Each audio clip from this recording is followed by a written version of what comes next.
Bonjour et bienvenue dans cette nouvelle vidéo de Colombianito. Aujourd'hui on se retrouve avec Anthony, on est sur la place principale de Manizales, juste derrière nous la cathédrale de Manizales. D'ailleurs un très bon plan si vous venez dans la région du café. Vous pouvez boire un café dans la cathédrale, juste derrière nous, en haut, au niveau de l'étoile du sapin. Eh ben, il y a un bar café, enfin plus café que bar parce qu'évidemment il n'y a pas d'alcool, sauf si comme moi vous voulez boire un café avec de l'amaretto ou du whisky. Vous pouvez aller boire un coup, pour moi c'est un super plan. Je suis avec Anthony, on est sur Manizales, on va discuter un peu de son expérience. Aujourd'hui il a visité une hacienda, une finca, la Hacienda Venecia, c'est ça? Comment ça s'est passé? C'était cool, ils sont venus me chercher au parc Los Fundadores.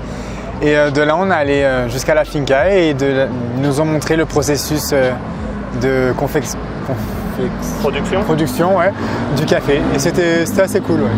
Qu'est-ce que tu as appris? Est-ce qu'il y a des trucs que tu as retenus qui t'ont vraiment marqué? Que le café colombien était l'un des meilleurs cafés du monde, qu'il fallait des facteurs précis pour le produire, comme beaucoup de soleil, une altitude précise, 1300 mètres, une température aussi très précise, entre 16 et 18 degrés.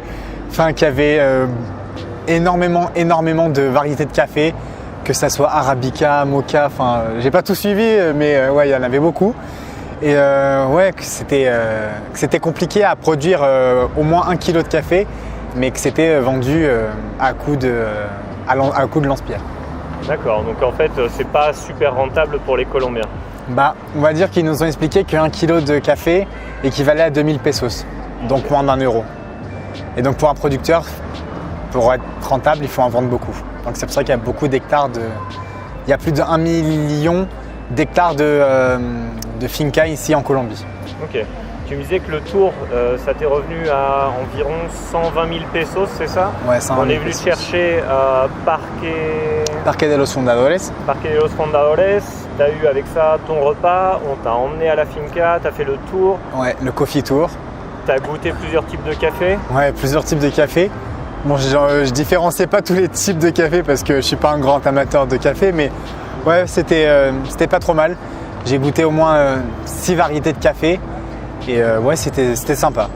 Et tu me disais que ton retour, par contre, ça a été une aventure pour redescendre et revenir sur Manizales. Le retour n'était pas compris, donc du coup ils nous ont déposé devant un arrêt de bus, un bus qui n'est jamais passé. Et à côté, il y avait un monsieur qui était en panne de moto et qui avait appelé une dépanneuse et cette dépanneuse est venue. Et on a commencé à parler avec ce monsieur et le monsieur m'a proposé de monter avec lui dans la dépanneuse et d'après me montrer le chemin pour rentrer chez moi. Du coup, je les connaissais pas, mais j'y suis allé quand même. Bon, je pense qu'en France, je l'aurais pas fait, mais ici, on est dans une région où les paisas, ce sont des gens très aimables, très gentils et qui le font vraiment pour aider les autres et j'ai pas eu de problème, je suis encore là pour vous le dire, donc ça va. Je suis d'accord avec Anthony, ça fait une petite dizaine de jours qu'on tourne dans le triangle du café, dans la région cafetière de Colombie et les gens sont vraiment sympas. C'est pas la première fois qu'il y a quelqu'un comme ça qui nous emmène d'un point A à un point B parce qu'on est perdu ou quelqu'un qui nous aborde sans nous connaître et qui voit qu'on est un peu désorienté, qui nous dit qui nous prennent quasiment par le bras, par la main et qui nous emmènent dans un endroit pour nous aider. Et c'est vraiment quelque chose de sympa. Moi, ça me plaît beaucoup cette région-là parce que les gens sont très sympas.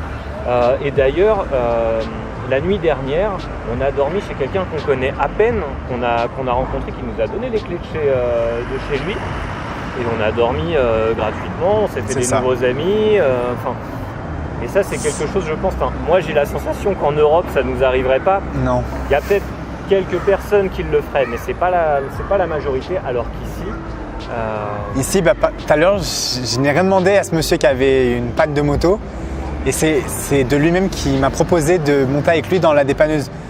Enfin, je trouve que ça, c'était quelque chose de formidable et qu'en France, jamais ça se serait passé, quoi. Du coup, c'est quelque chose de local.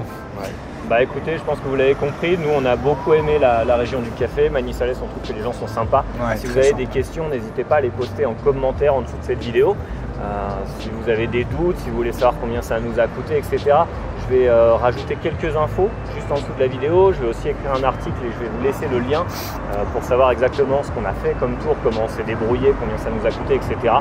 Donc voilà, et n'hésitez pas à partager cette vidéo non plus et à la montrer à vos amis qui pourraient être intéressés par ce genre de tourisme du café. Et à très bientôt.